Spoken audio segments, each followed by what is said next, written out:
ചേട്ടാ, KSRTCയെ ഞാൻ വലിയ രീതിയിൽ സംരക്ഷിച്ചു, അല്ലെങ്കിൽ ഞാനാണ് KSRTCയെ രക്ഷപ്പെടുത്തിയത് എന്ന് പറഞ്ഞ് കഴിഞ്ഞ മന്ത്രിസഭയില് ഒരു മന്ത്രി ഉണ്ടായിരുന്നു, ഗതാഗത മന്ത്രി, രണ്ടാം ടൈമിൽ മന്ത്രിയായ ഒരാളാണ്. പക്ഷെ അയാളുടെ വലിയ വലിയ അഴിമതി കഥകളാണ് പുറത്തേക്ക് വരുന്നത്. ഇതിനു മുമ്പോട്ടും ചർച്ചയായിട്ടുണ്ട്. ഉമ്മൻചാണ്ടിയുടെ കാലഘട്ടത്തിൽ ഗതാഗത മന്ത്രിയായിരുന്നപ്പോൾ ചെറിയ മിനി ബസ് വാങ്ങിക്കാൻ വേണ്ടി നടത്തിയ ഒരു അഴിമതി കഥ. ഇപ്പോ അതിന്റെ മറ്റൊരു വെർഷനാണ് ഇപ്പോൾ കാണാൻ കഴിയുന്നത്. രാഹുൽ, ഇപ്പൊ ഈ പുറത്തു വന്നേക്കുന്ന കണക്കുകളും രേഖകളും അടിസ്ഥാനത്തിൽ നടക്കുകയാണെങ്കിൽ ഗണേഷ് കുമാർ മന്ത്രിയായിരുന്ന സമയത്ത് KSRTCക്ക് വാങ്ങിയ 181 ബസ്സുകളിൽ 4 കോടി രൂപയുടെ ക്രമക്കേട് നടന്നു എന്നാണ് കണ്ടെത്തിയിരിക്കുന്നത്. ഇതിൽ യാതൊരു ഓഡിറ്റിംഗ് നടന്നിട്ടില്ല, അന്വേഷണം നടന്നിട്ടില്ല, ഒന്നും നടന്നിട്ടില്ല.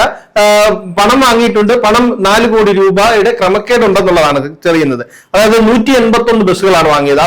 അതിന്റെ കണക്ക് ഇങ്ങനെയാണ്. ഒരേ മോഡൽ, ടാറ്റയുടെ ഒരേ മോഡൽ ബസ്സാണ് വാങ്ങിയത്. ഒരേ ദിവസം തന്നെ വാങ്ങിയത് 2 വിലയ്ക്കാണ്. കാരണം 28 ലക്ഷം രൂപയ്ക്ക് വാങ്ങിയിട്ടുണ്ട്, 30 ലക്ഷം രൂപയ്ക്ക് വാങ്ങിയിട്ടുണ്ട്. ആ ബസ്സുകളുടെ കണക്ക് ഇങ്ങനെയാണ്. 14 ബസ്സുകൾ വാങ്ങിയത് 27,74,593 രൂപയ്ക്ക്. 30 ബസ്സുകൾ വാങ്ങിയത് 27,96,718 രൂപയ്ക്ക്. 54 ബസ്സുകൾ വാങ്ങിയത് 29,82,015 രൂപയ്ക്ക്. 83 ബസ്സുകൾ വാങ്ങിയത് 30,05,799 രൂപയ്ക്ക്. ഇത് പലതും ഒരേ ദിവസം തന്നെ വാങ്ങിയ ബസ്, 2 മോഡൽ, ഒരേ മോഡലിന് 2 വില. ഈ രീതിയിലാണ് ഈ ക്രമക്കേട് നടന്നത്. ഇത് പരിശോധന നടന്ന ഒരു കാര്യത്തിൽ മാത്രമാണ്. 181 ബസ്സുകളുടെ കണക്കുകൾ മാത്രമാണ് ഇതിന് ശ്രദ്ധിക്കേണ്ട ഒരു കാര്യം. ഈ വിലയുടെ വ്യത്യാസം മാത്രമല്ല, 181 ബസ് ഒരുമിച്ച് KSRTC വാങ്ങുമ്പോൾ ഈ മാർക്കറ്റ് വില, ഈ പറയുന്ന മോഡലിന് ഓൺലൈനിലൊക്കെ നോക്കുമ്പോൾ കാണുന്ന പ്രൈസ് എന്ന് പറയുന്നത് 29 ലക്ഷം രൂപയാണ്. ആ ബസ് നമ്മൾ 30 ലക്ഷം രൂപയ്ക്ക് വാങ്ങിയിട്ടുണ്ട്. അത് വേറെ ക്രമക്കേട്, അതവിടെ നിൽക്കട്ടെ. അത് മാത്രമല്ല, 181 ബസ്സുകൾ KSRTC പോലൊരു ഏജൻസി വലിയ അളവിൽ വാങ്ങുമ്പോൾ വിപണി വില, അതായത് 29 ലക്ഷം ഓൺലൈനിൽ കാണിക്കുന്നതിനേക്കാൾ എത്ര ശതമാനം ഡിസ്കൗണ്ട് കിട്ടിയിട്ടുണ്ട്? അതൊന്നും ഈ കണക്കിലേ ഇല്ല. 181 ബസ്സുകൾ വാങ്ങുമ്പോൾ സ്വാഭാവികമായ വിപണി വില ആയിരിക്കില്ലല്ലോ, ചെറിയ ഒരു ഡിസ്കൗണ്ട് എന്തായാലും ഉണ്ടാവും. അതൊന്നും ഇല്ലാതെ കമ്പനി പറഞ്ഞ വിലയിലോ കമ്പനി പറഞ്ഞതിനേക്കാൾ കൂടിയ വിലയിലോ ആണ് ഇത് ക്രമക്കേട് വാങ്ങിയിരിക്കുന്നത്. ഇതിന് അഴിമതി എന്നല്ലാതെ വേറെ എന്താണ് വിളിക്കേണ്ടത്? ഇതിപ്പോ കണക്കുകൾ പ്രകാരം 4 കോടി രൂപയുടെയാണ് ക്രമക്കേട് നടന്നത്. അതെങ്ങനെയാണ്? ഡിസ്കൗണ്ട് ഒന്നും ഇല്ലാതെ കമ്പനി പറഞ്ഞ വിലയ്ക്ക് വാങ്ങുമ്പോ അപ്പൊ ഡിസ്കൗണ്ട് കിട്ടിയിട്ടുണ്ടോ? അതാരെങ്കിലും വീട്ടിൽ കൊണ്ടുപോയിട്ടുണ്ടോ എന്നുള്ള ചോദ്യത്തിന് കൂടെ ഗണേഷ് കുമാർ മറുപടി പറയണമെന്നാണ് തോന്നുന്നത്. അല്ല, ഇതിനകത്ത് നമ്മൾ പറയേണ്ട കാര്യം എന്തൊക്കെയായിരുന്നു. ബസ് അങ്ങോട്ട് തിരിച്ചാൽ അങ്ങോട്ട് തിരിയും, ഇങ്ങോട്ട് തിരിച്ചാൽ ഇങ്ങോട്ട് തിരിയും, ബസ്സിന് ഹോൺ ഇങ്ങനെയുണ്ട്, ഹോണുള്ള ബസ്സാണ്, എന്തൊക്കെയായിരുന്നു. ഇപ്പോ അദ്ദേഹത്തിന്റെ തൊള്ളു എന്ന് പറയുന്നത്, ഞാൻ 2.5 കൊല്ലം കൊണ്ട് KSRTC ഞാൻ എന്തോ വലിയ രീതിയിൽ ലാഭത്തിലാക്കി. ഓരോ ദിവസവും വലിയ രീതിയിൽ PR വർക്കുകളായിരുന്നു. KSRTC ഇത്ര ലക്ഷം രൂപ ലാഭം, ഈ മാസം KSRTCക്ക് ഇത്ര ലക്ഷം രൂപ ലാഭം. അങ്ങനെ ലാഭങ്ങളുടെ കണക്കുകൾ മാത്രമാണ് നമ്മൾ പലപ്പോഴും കേട്ടത്. പക്ഷേ കഴിഞ്ഞ ധവളപത്രം വന്നപ്പോൾ നമുക്ക് മനസ്സിലായത് എന്താണ്?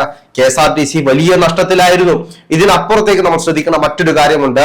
കഴിഞ്ഞ 10 വർഷമായിട്ട് KSRTCയിൽ എത്ര നിയമനങ്ങൾ നടന്നു എന്ന് ചോദിച്ചു കഴിഞ്ഞാൽ ഒരെണ്ണം പോലും നടന്നിട്ടില്ല എന്നാണ് അറിയാൻ കഴിയുന്നത്.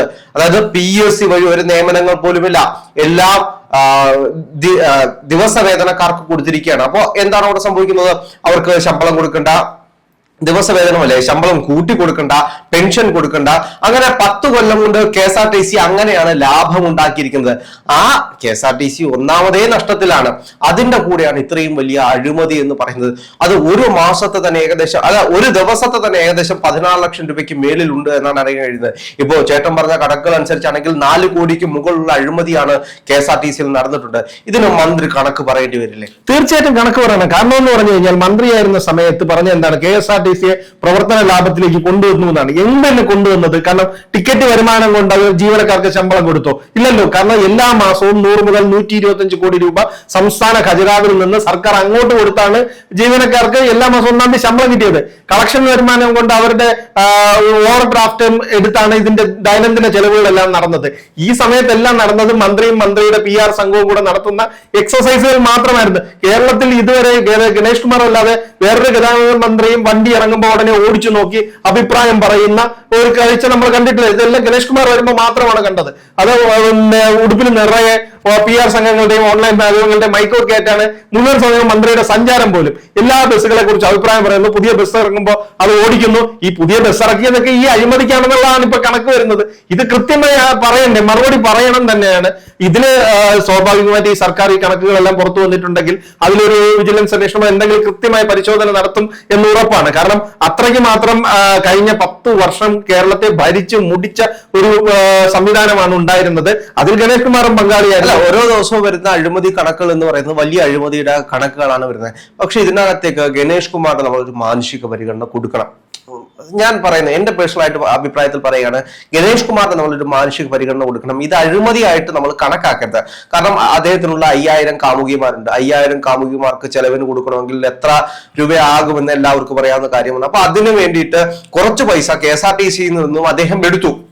അങ്ങനെ മാത്രമേ കണക്കാക്കാവൂ. ഇത് വലിയ അഴിമതിയായിട്ടോ ഇപ്പൊ 4 കോടി രൂപ അഴിമതി എന്നൊക്കെ പറയുന്നുണ്ട്. 4 കോടി രൂപ ഇപ്പൊ 5000 കാമുകിമാർക്ക് 4 കോടി എത്ര മാസം ചെലവിനുണ്ട് എന്ന് ആലോചിച്ചാൽ മതി. ഇപ്പൊ 2.5 കൊല്ലം 5000 കാമുകിമാർക്ക് KSRTCയിൽ നിന്നും ചെലവിന് കൊടുക്കാൻ വേണ്ടി ഒരു 4 കോടി KSRTCയിൽ നിന്നും കണ്ടെത്തി എന്ന് പറയുന്നല്ലേ ഏറ്റവും നല്ലത്. ഇത് അല്ല, നമ്മൾ നോക്കുകയാണെങ്കിൽ ഗണേഷ് കുമാർ എന്ന് പറയുന്ന ഒരു രാഷ്ട്രീയ നേതാവ് കേരളം പ്രതീക്ഷിക്കുന്ന ഒരു ധാർമ്മികതയും ഒരു കാലത്തും കാണിച്ചിട്ടില്ല. എല്ലാ കാലത്തും എന്തൊക്കെയാണ് വിഷയം? കേരളത്തിൽ ഒരു മന്ത്രിയെ കാമുകിയുടെ ഭർത്താവ് തല്ലുന്ന ഒരു സീൻ വരെ കേരളം കണ്ടത് എപ്പോഴാണ്? അദ്ദേഹം മന്ത്രിയായിരിക്കുമ്പോഴാണ്.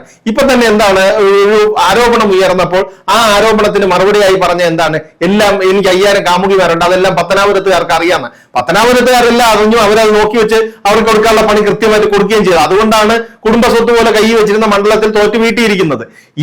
ഇതുകൊണ്ടൊന്നും ഇത്തരം പ്രകടനങ്ങളോ അല്ലെങ്കിൽ ഇത്തരം കമന്റുകൾ കൊണ്ട് ഇനി അധികകാലം പിടിച്ചിരിക്കാൻ പറ്റില്ല എന്നുള്ളത് ജനം ബോധ്യപ്പെടുത്തി കൊടുത്തിട്ടുണ്ട്. ഇന്ന് നടത്തിയത് ഈ നടത്തിയ അഴിമതികൾക്കും ക്രമക്കേടിനും എണ്ണി മറുപടി പറയേണ്ട കാര്യമാണ്.